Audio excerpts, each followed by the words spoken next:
So, hi everyone. My name is Roman, and here on the slide taken. А это будет слышно, нет?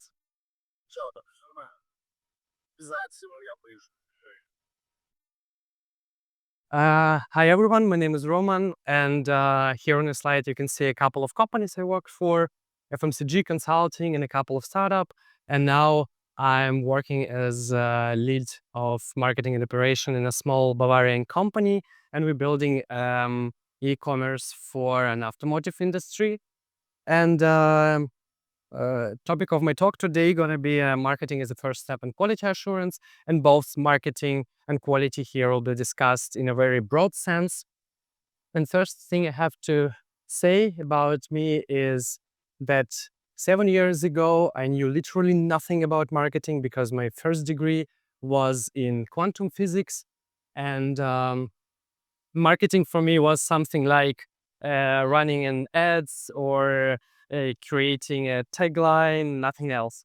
But um, yeah, and I want to ask you, what does marketing mean to you? And am I right that most of you guys here are from QA and development?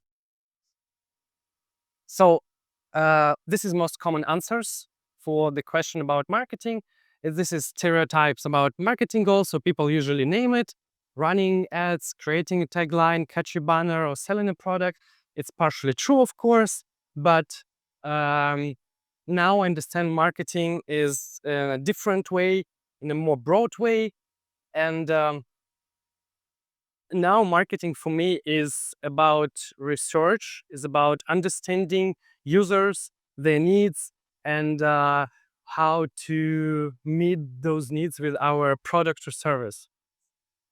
And in this case, marketing is a first step in quality creation chain, because a quality product is something that meets users' requirements, users' expectation. And there is a nice example here. So we're in Germany, and a quality car isn't defined just by an engine that doesn't break down. A quality car is the one that reliably gets you from point A to point B relatively fast and secure. And um, the engine here is just necessary part to delivering those values. And for some users, for some customers, a good car is defined by good storage, for example. So we have to build pickups or vans or some family car for them. And for others, cool car is something that have at least like 300 kilometers per hour. So we have to build Porsche for them. And in this case, marketing is about understanding what is your car supposed to do or to be for your customer. And there is also few things, few quotes from ISO standards, the most common one, and both of them, this is definition of quality, and both of them have these parts of requirements or needs. And the marketing basically is a tool here to discover all these things. But why I'm telling you all this? Do we have any problems about marketing? And actually, we do. Unfortunately, we do. Because back in 2020, when I just joined Weltory, I faced this problem there. And after it, I talked to my friends, and everywhere I see the same problem. I also consult a couple of startups later, and every team has the same problem on the different levels, but still tech, development, QA, and marketing teams do not understand each other.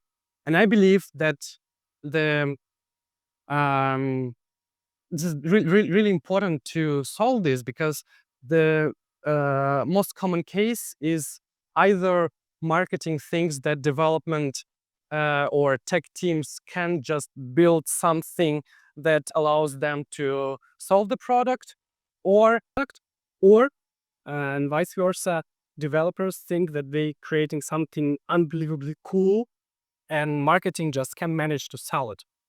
While ideally, of course, we have to do our best and create something really unique, something really amazing. But in real life, we like also think that we are the smartest ones and the other teams just don't understand what they're doing. And I believe that to to solve this conflict, this misunderstanding, we have to um, understand what causes it. I mean, we have to understand the differences in mindsets of both teams, the fundamental thing. And there is some points I want to highlight here, and I think that probably most of you are familiar with them. So first of it is illusion of transparency. This is a cognitive bias which can be easily described by the phrase, um, I think that others know what I know, but actually they don't. So this is a common thing when you assume that other teams, probably you want to call, well, like cross team call, and you assume that everyone is the same context as you, but they're not. So we have to speak clearly to explain something to be on the same page. And the second thing is conflicting metrics, also the common situation. So me as a marketer, I have, I don't know, I have the main metric, OKR, KPI, whatever, of, I don't know, having as much users as I can. And you probably have something um, with uptime, and we follow our own goals, but they go in different directions, so we can build something really consistent. And the last but not the least, we have different languages. So it's like marketing funnels, acquisition, or something for marketing, and uptime, refactoring, whatever for devs. But my favorite one is PR, which states as a pull request for developers, and public relations for marketing. But I think that all these things are logical, but they're relatively on the surface, and the real misunderstanding is way, way deeper. So not everything that seems logical at first actually true, actually right. And to prove this thing, I want to ask this guy. So meet Billy. This is a sweet little chicken who live on a farm, and every day Farmer Jack brings Billy some food. And every day, Farmer Jack brings Billy more and more food, and sun is shining, and Billy believes that everything is going great. Logical, right? But it's not, of course. Because one day, Farmer Jack will come for Billy and roast kid for a Christmas.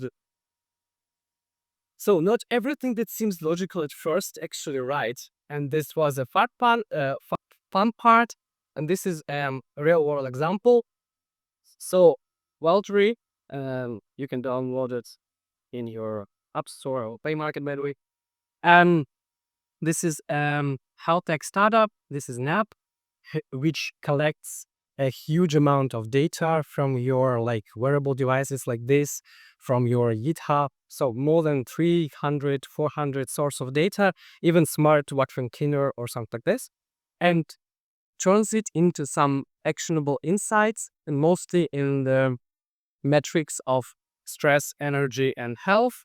And there is a huge science behind it. Originally, it was developed in NASA, I think, but now it's more common technology. And the main feature of our app was this thing. It was animated. It is animated right now, but we call it fuel tank. And actually, it was the main feature. You got to see it after the first measurement, after you have enough data. And it marks how it's going right now with you. So if it's green, you're ready for everything. And if it's red, you have to hold on and rest a bit. And this time we knew actually quite, I'll tell you about the problem, some more context. This time we knew actually quite a lot about our customers. We have onboarding surveys right after downloading. And we knew that our customers are middle age, so 30, 35. They have quite good education and relatively high income. We conduct CusDev calls after purchasing, and most of our clients saying that they were amazed by our analytics and science and everything else. And so that's why they pay us. And of course, we have the huge analytics system tracking basically every move in our app. And we thought that our ideal customer is such a cyberpunk, relatively rich, relatively smart guy who's fond of graphics, correlation, analytics, all that stuff. But the problem was that we started developing other features, and our product was in this, I don't know how to call it, in feed form. So you can scroll like Instagram or Facebook to understand what's going on with your friends, and you can scroll laterally to understand what's going on with your body, with your mind, and so. And the problem was that our fuel tanks was always on the top of your feed, and it was always overshadowing, always on the top. And we created more and more features, but fuel tank was on the top, and only a tiny percentage of our users actually viewing these other cool things that we are creating to deliver. And this is the graph I prepared especially for today. Fancy analytics. And so we tried to fix this problem. We're trying to work with load times. We tried to change the layout. We tried to make a dashboard instead of a feed. But after few months of hard working, the problem was even worse, because not just the views of these new features went down, but also views of fuel tank went down after our changes up and new things. And we understood that something's gone wrong. And we started to conduct interviews with our long-time users, especially with those who paying us for years. And we quickly understand that actually, probably this was our customers at first, but after 100, 200, 300 days of using, they saying something like, "Oh, guys, yes, we understand all the graphs, all the metrics, everything when we just download the app. But now we need just a glance at this fuel tank to understand how it's going. So we are not actually interested in those fancy graphs and correlations." So it was eye-opening for us. And we're building an app for someone who we thought waiting from us these graphs. But everything changed over time. And not everything that was logical at first become or still staying true. And our problem was there that we were thinking too deterministic and too narrow. We were thinking about solving the problem of low metrics, not the problem of our users actually. And this is a good representation of, I would say, main idea of my current talk. And the main idea is that we're living in two different worlds. The world of deterministic truth, symbolized by Isaac Newton, and the world of evolutionary truth, symbolized by Charles Darwin. And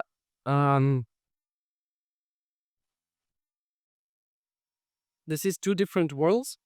In the world of deterministic truth, everything are predictable, consistent over time. If you follow the rules, so you start with the same, you start at the same point, you follow the fixed path, and you will end up with the same result. But there is also a world of evolutionary truth. And this is a completely different thing because the truth there is not consistent, it's adaptive. You win by staying alive, not by following the fixed path.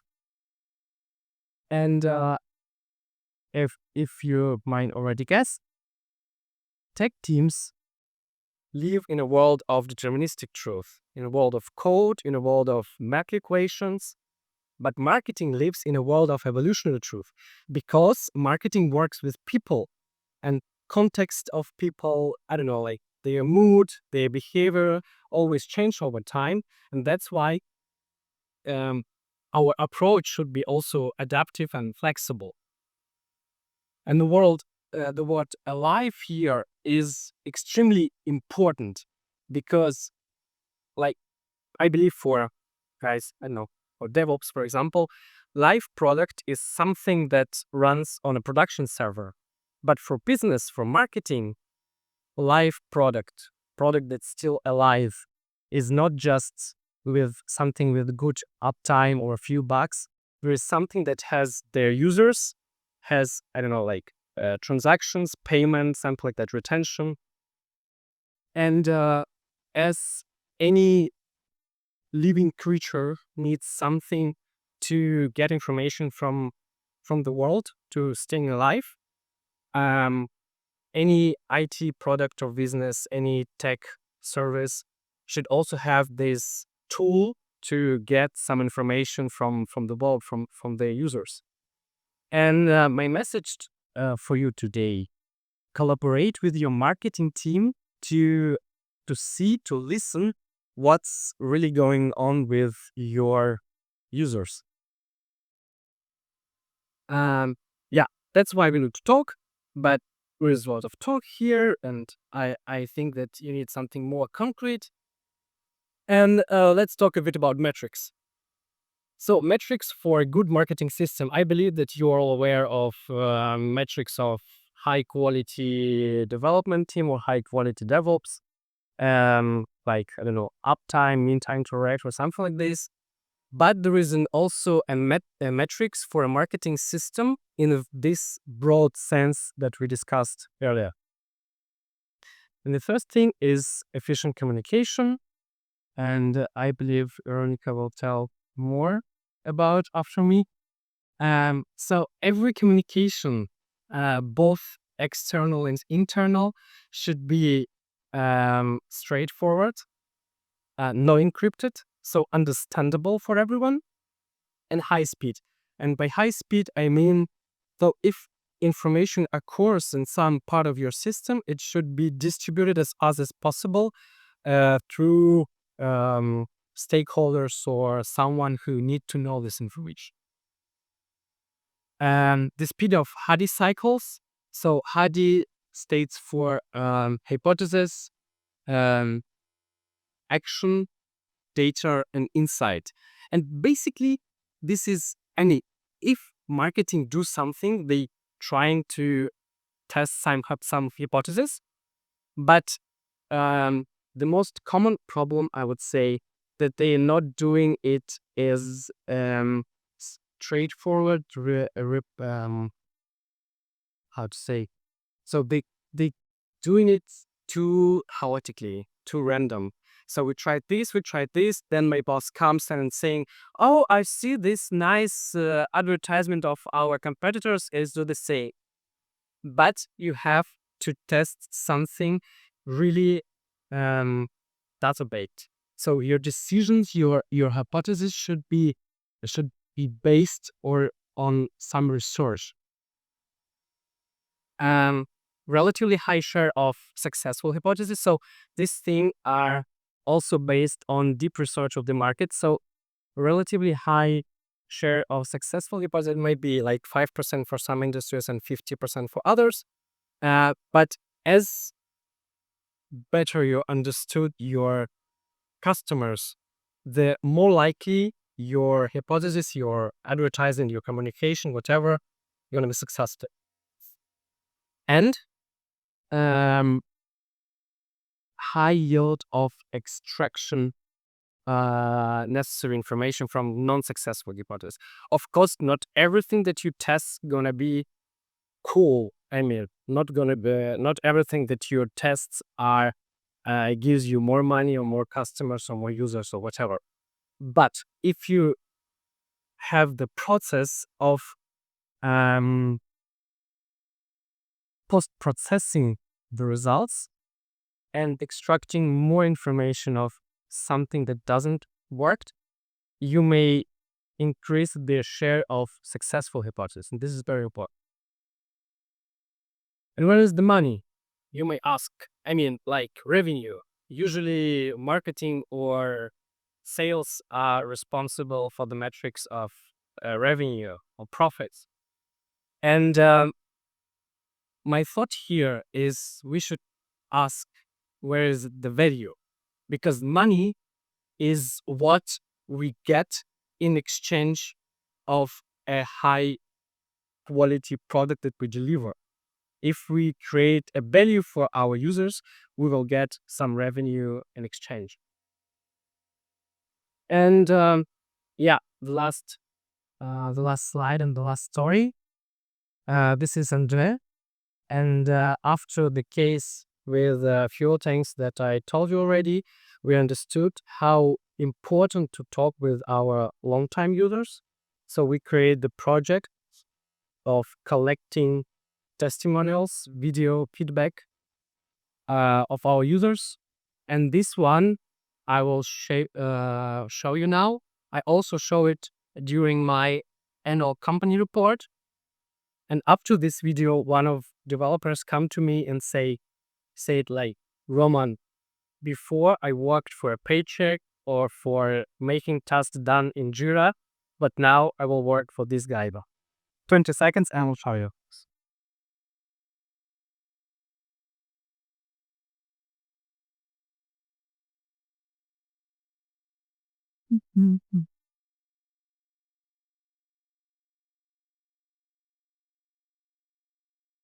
Oh no. Stumped. Your brain's guess. Do you have some sorts? It's good to hear you.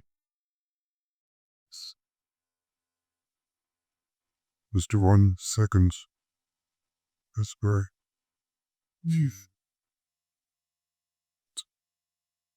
Push it. Weak, keep it up, be.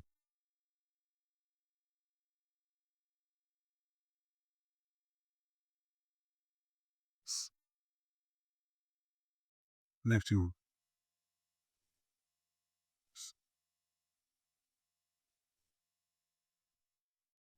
Sorry, guys.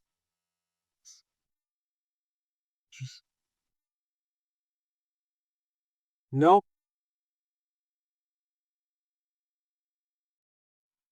Okay. Was your racist?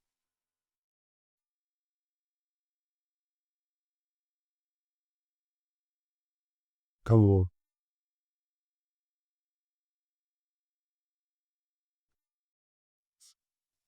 Come on.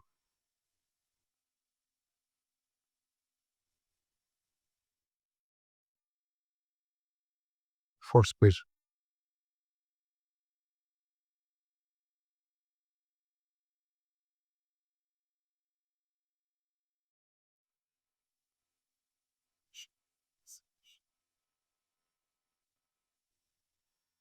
Really? Oh, yeah. Sis.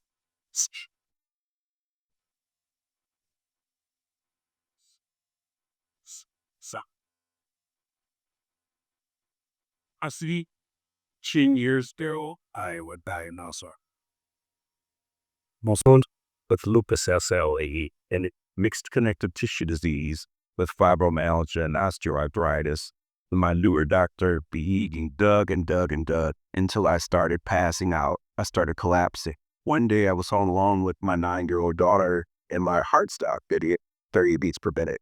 I was able to take a Waltrue test to see what was wrong. And that next day was able to get to him and we were able to see that beta blockers with the problem. And now he checks it every single visit. I understand the terminology now because Welchrick gives you great facts and factual information for the novice user to know their own body. It educates you, it empowers you, and most of all, it saves your life. Now I've lost 25 pounds and I'm on my way to a healthier lifestyle. Thank you, Welcher. This is quite warm. So in this point, we understood that probably we played a crucial role in saving someone's life, actually. And this was really important for understanding that we're working not for money.